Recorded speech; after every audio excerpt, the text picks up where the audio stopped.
I collect dolls. I know it's like so subtle. And since I'm American, unfortunately, almost all the dolls I own are by American companies. But there are other doll brands out there from other countries. And today I thought I'd look at some fashion dolls from around the world.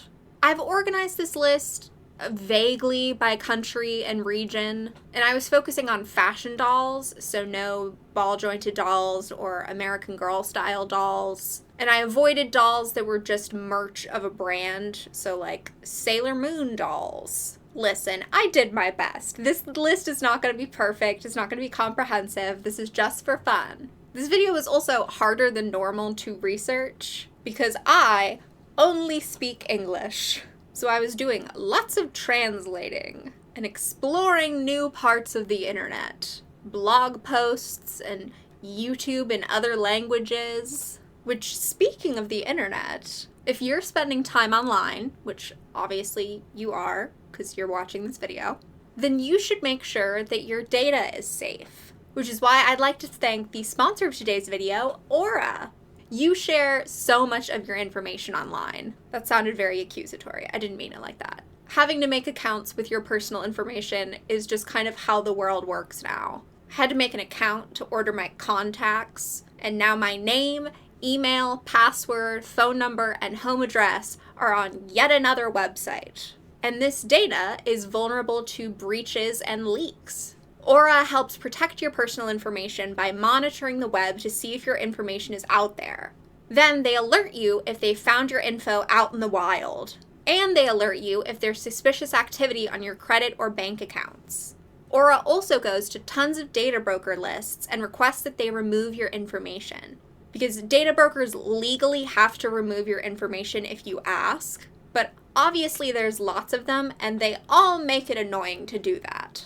Make sure your personal information is safe. Go to aura.com/sarahserif to get a 14-day free trial of Aura. Now let's get into the list. First up is Licca Chan from Japan.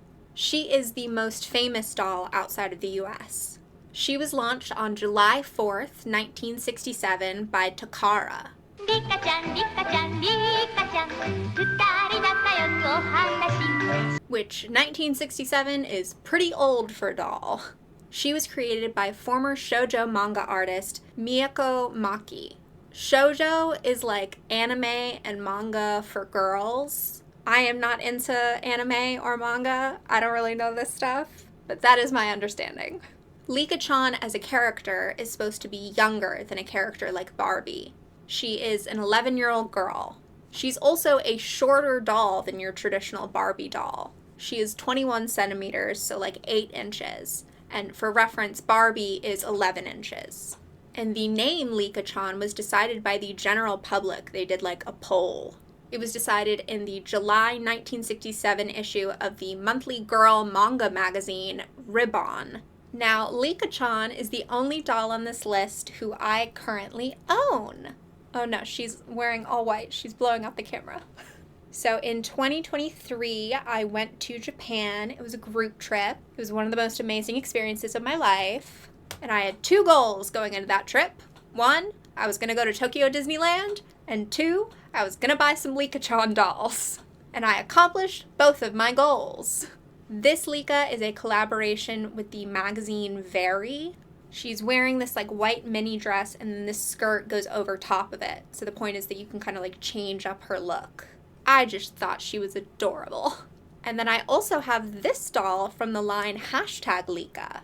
The point of the #Licca line is that she's slightly older, she's 17. And so the #Licca dolls are taller. This doll is the Lady Retro doll. And the only thing I don't like about her is she has these like weird lemon yellow highlights in her hair. I don't love that. But all Licca Chans have these very round anime eyes and these kind of big foreheads. They have these kind of round, chubby faces, which does make her look younger. Another doll by the brand Takara is Jenny. In 1982, Takara made a deal with Mattel to sell Barbie in Japan. So they sold a doll that was called Takara Barbie. Then, in 1986, Takara ended their licensing agreement with Mattel. But they kept selling the doll. They just changed her name to Jenny. Apparently, the story as to why her name changed is that Jenny was the name of a character Barbie played in a play. The play was so successful that Barbie became associated with the name Jenny and decided to change her own name to Jenny. I guess they needed an in-universe reason why Barbie changed her name. They didn't want to just say, this is a different doll. They were like, no, this is the same doll, but she changed her name. I'm not clear why they specifically chose the name Jenny, probably just because it's a popular American name. The Jenny doll went on hiatus for a while, but she was reintroduced as a character in the #Licca line. Momoko from Japan. Momoko is a collector doll. She was a 2001 side project by a Japanese software company. The company is called Petworks, and the creator of the doll was Nami Manabe. Then, in 2005, Petworks gave a license to produce the doll to Sakaguchi. And these dolls are still produced today. Some are produced by Petworks, and some are produced by Sakaguchi. When I was researching, I saw some discourse online as to which company produces the better Momoko dolls. Momoko really looks like a collector doll. Like, she has that very glamorous, expensive-looking collector face. Sort of more serious and model-esque. I feel like all collector dolls kind of look like that. That's how you know it's a doll for grown-up collectors that justifies you spending like $200 on it. Mimi World from South Korea. Mimi is the first fashion doll from Korea, made in 1982. Apparently she was originally named Lala, but then her name was changed to Mimi later on. Mimi in Korean apparently means pretty pretty. I liked this quote from a marketing manager. If you ask me what gives Mimi her lasting appeal, I would say that it's because we've always promoted her as a princess, which is a fantasy for every female, whether she's a 5-year-old girl or a woman in her 20s or 30s. Lulupop from South Korea. Everybody say yo, Lulupop! Lulupop is by SAMG Entertainment and was released in 2021. The story of this doll is that it is a fictional K-pop group. I know nothing about K-pop, so I can't help you there. But the first release was 4 characters who are in an idol group together called Daisy. The characters are Bella, Ella, Ileana, and Tanya. Tanya's my favorite. I think her outfit is the cutest. And they released actual music for this fictional K-pop group. Recently, they released another wave of dolls, part of a different band called The Party. These dolls have very big round eyes. I feel like they must have been inspired by LOL OMG dolls. Even the logo kind of reminds me of them. They also have a bunch of mini dolls, which feels very LOL OMG. 1&1 Cherry dolls from South Korea. The 1&1 toy company was founded in 2003. In 2004, they launched a mini doll called Cherry. Then, in 2017, they launched a fashion doll version of Cherry. The character is called Cherry, and she has a best friend named Jury. They have these huge heads and these big eyes. But then, in 2021, they released New Face Cherry, which seems like a pretty unsubtle ripoff of Licca Chan, right? This very helpful Korean video by the YouTuber Sinna Toy helped explain this. Because when I was researching, I was like, why are there some dolls that look like bobbleheads and some dolls that look like Licca Chan? The original Face Cherry is very stylized and not my favorite. And the new Face Cherry obviously looks like Licca Chan, which means I think she's cute, but this kind of feels like a lawsuit waiting to happen, right? Kurhn from China. Kurhn was founded in 2004 and is China's first original doll brand. I feel like their eyes are very distinctive. They have these big eyes with often light lower lashes, probably trying to emulate Chinese makeup styles. And they seem like really impressive quality for playline dolls. A lot of them have very elaborate hairstyles. Sometimes their outfits are based on ancient Chinese fashion, and sometimes it's based on more modern fashion. They also did these dolls that I believe were at a collector's price point that are based on famous paintings. And I want those very much.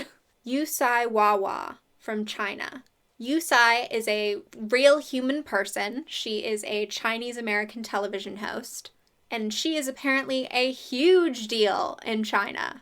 You may not recognize our guest, but boy, is she famous. Julie is talking to the lady who is said to have the largest TV audience on the entire planet. Maybe she'll tell us her secret, Julie. I don't know. Maybe she will, and then maybe she won't. Nevertheless, America's Yue Sai Khan is the most famous woman in China, and every Sunday about 400 million people gather around the TV set to watch her show. It's called One World. You're like the Johnny Carson of China, but you're the only one. It's really terrific what you've done. Now, you are American. Yes. And you started in TV here, and actually you have a program looking east on cable channels here.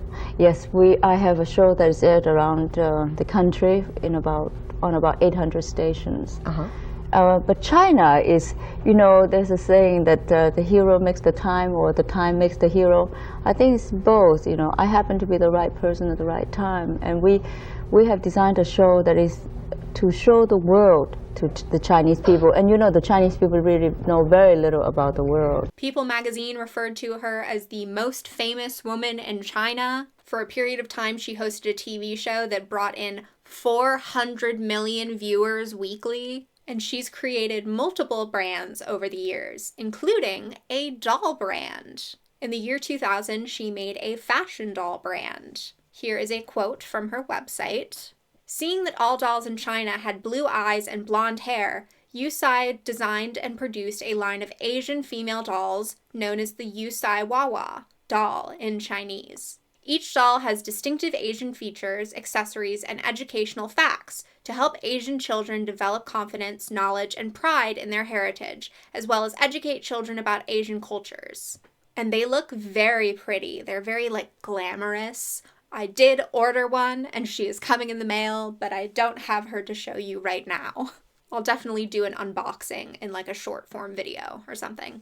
Sindy from Britain. Can I take an NDY, and what have you got? You've got Sindy. Your dolly loves to dress. Now we get into the convoluted licensing portion of the video. So there are apparently 3 dolls from different countries that are all basically the same doll. Tammy from the US, Sindy from the UK, and Susie from Brazil. The story goes, as I was able to piece together, in 1962, the Ideal Toy Company in the United States made Tammy.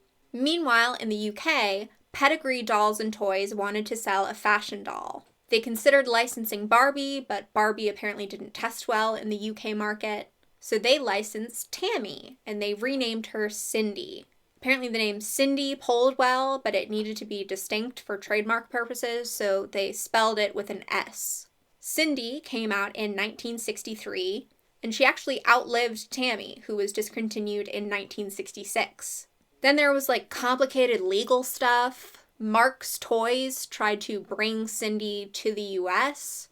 Then Hasbro bought the rights in 1986. They redesigned her face to look more like Barbie, and then they got sued by Mattel, so then they fixed her face. Then in 1997, Hasbro returned the license to Pedigree Toys. I guess they were over it at that point.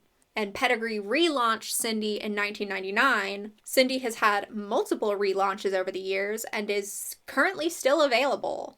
These dolls were definitely meant to be a slightly less glamorous Barbie. They're blonde hair, blue-eyed girls. I think it's funny that the tagline for this doll was "the doll you love to dress," because to me that's a feature of every fashion doll. It doesn't need to be your tagline. Meanwhile, in Brazil, we get Susie. Estrela is a toy manufacturer in Brazil, and they launched Susie in 1966.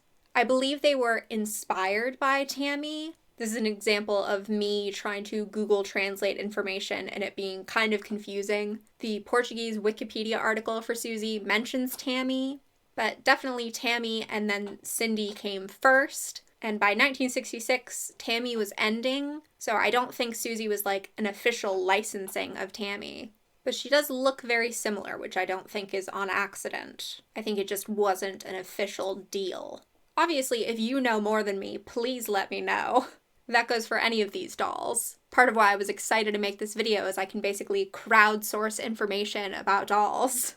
Susie went on a hiatus from 1985 to 1997, and apparently in 2007 her body was redesigned.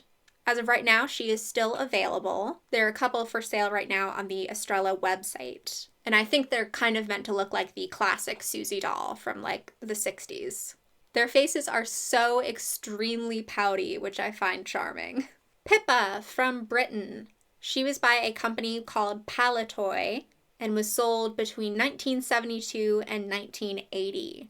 She was a small doll. She was only 6.5 inches tall. I mainly wanted to mention her because Pippa sounds like such a British name.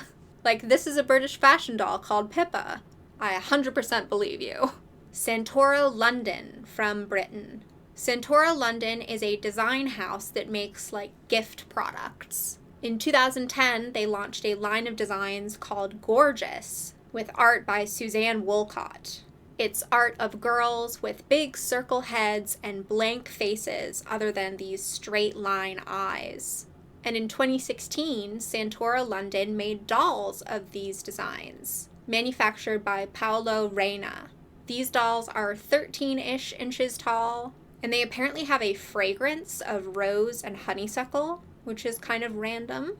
And these dolls are still being made today. They're like limited edition collector's dolls. I think they're very cute. There's something so nostalgic about this art style. Steffi Love from Germany. She was released in 1987 by Simba Toys. And she's another in the category of Barbie clones. She's still being made today and looks just kind of like a modern Barbie. I feel like she's pretty straightforward. I have nothing to add. Lottie from Ireland. Lottie was released in 2010, and the goal of the brand was to make dolls that look like real children. There is a quote from their website.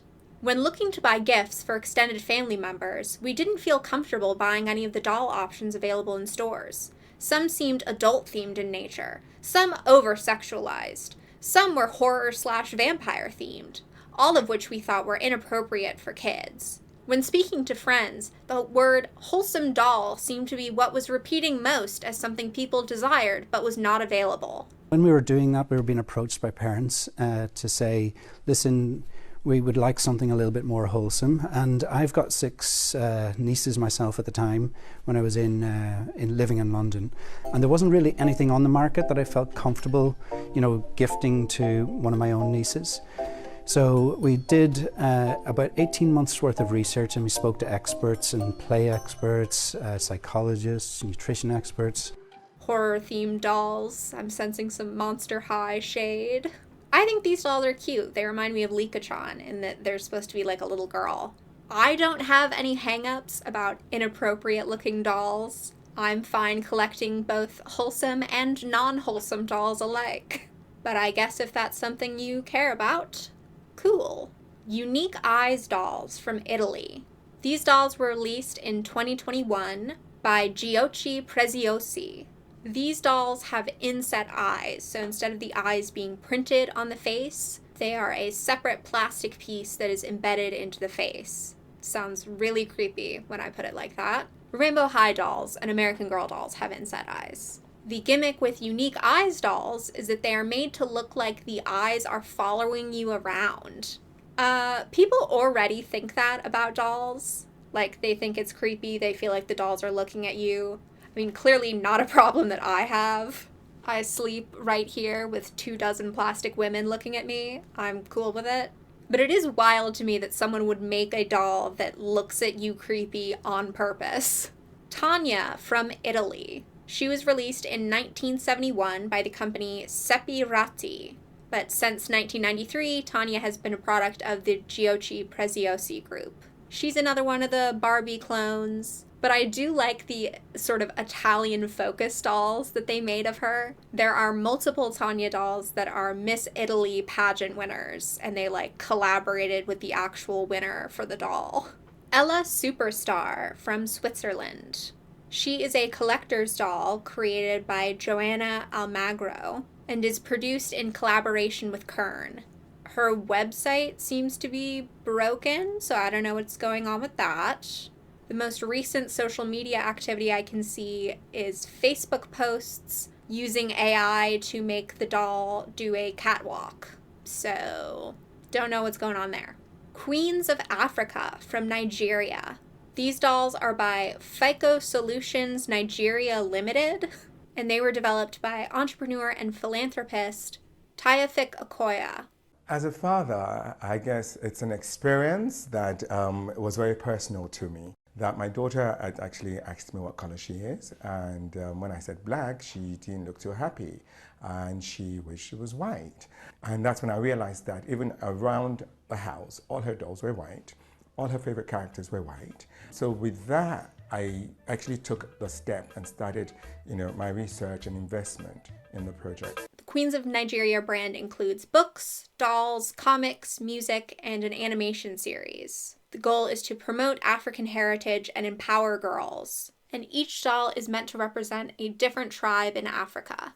I'm a little unclear as to when they started. Their Facebook goes back to like 2011, 2012, so probably then.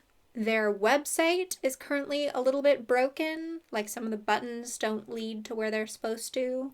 I don't think you can buy them online, but their Facebook is still kind of active, so I'm unclear on the status of this brand. Fulla from Syria. Fulla was released in 2003 by a Syrian manufacturer called New Boy.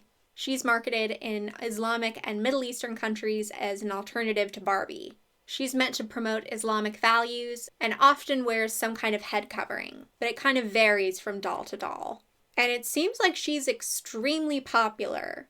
There's been tons of Fulla branded products, there's a Fulla magazine, and it seems like there is a Fulla reboot happening in 2025. It looks like there's some new dolls and some new art, which looks vaguely AI generated.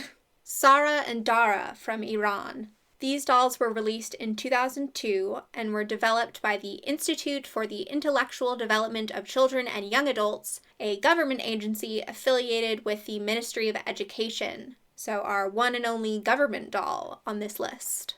The characters of Sara and Dara are brother and sister, and they are 8 years old. They are meant to represent Persian culture. Jafra from Palestine. She wears traditional Palestinian clothes, so a handmade thobe with embroidery or tatreez, which the fact that her outfit is handmade does bump up the price of the doll, but it's obviously the most stunning part about her. This doll is not very well documented. She has a Facebook page. Her website currently does not work, and the oldest archive I could find of it was from 2016, so I'm going to assume that's when the doll was created. Her bio from the website reads, "My name is Jafra, and I have a dream. I dream of building a beautiful house in my homeland, Palestine. I will design it myself. This is my major at university, architecture. I now live far from Palestine. I have good neighbors and many friends. I always talk to them about my country and its beauty. At university, I spend the most enjoyable time designing beautiful homes, gardens, schools, and hospitals. I want everyone to benefit from my designs. How happy I feel wearing my beautiful Palestinian dress. It resembles my ancestors' dress and connects me to my beloved country. I love all people. I have friends of all nationalities. No matter how diverse we are and how different our appearances and dialects are, we are friends. I cooperate with those with special needs and disabilities and spend wonderful times with them." Every time I have read that, I have teared up. Jafra was apparently sold at the Palestinian Museum, but when you go on the website now, she is sold out. I hope that more of them are made so that I can buy one. Jamila from the Middle East. She was launched by Simba Toys in 2006. I can't find a ton of information about her. I know that she has a husband and children dolls, and it seems like she wasn't available for that long, but I could be wrong on that. Arabian Friends from the Middle East. These dolls were released in 2007 by New Boy, and they look a lot like Winx Club dolls. Aesthetically, their fashion and everything is so 2000s. There are 4 friend characters, and it apparently had some sort of TV show tie-in, but this now seems to be lost media. I know that Ex Canadensis here on YouTube has these dolls, and I am very jealous of her. Lollipop Girls from New Zealand. These were released in 2003 and designed by artist Jan McLean. Jan retired in 2009, and she seemed to have mostly made 25-inch porcelain dolls, which is admittedly not my vibe. But the Lollipop Girls were 12-inch vinyl dolls. They're called Lollipop Girls because they look like lollipops. They're very long and thin with round heads like a lollipop. And the story is that each of the girls is a model from a different city around the world. And last on this list, Stylistaz from Australia. These dolls were released in 2022 by Head Start. And not to end this on too negative of a note, but I don't think they're that cute. I mean, I have like nothing else to say about them. Should I just like cut this part? I felt like Australia was underrepresented on this list. So that was some fashion dolls from around the world. If there are dolls that you think should have been on this list, please let me know. I might make a part 2. And also let me know if you think I should do a dedicated video on any of these dolls. Some of them I don't think there's a lot of information on, but some of them I felt like I was barely scratching the surface. If you liked this video, you can subscribe. I am Sarah Seraph on Instagram, Twitter, TikTok, and Tumblr. I've been posting a lot of short form content that's more of a casual vibe, so you can check that out if you want to. I also got a P.O. box, so if you want to send me something in the mail, now you can. No pressure, obviously, but my favorite part of doing this is comments and interactions with real people, so I thought a P.O. box would be a good opportunity for that. And as always, all of the sources that I used are linked in a Google Doc in the description. And I don't know how to end a YouTube video. So, bye!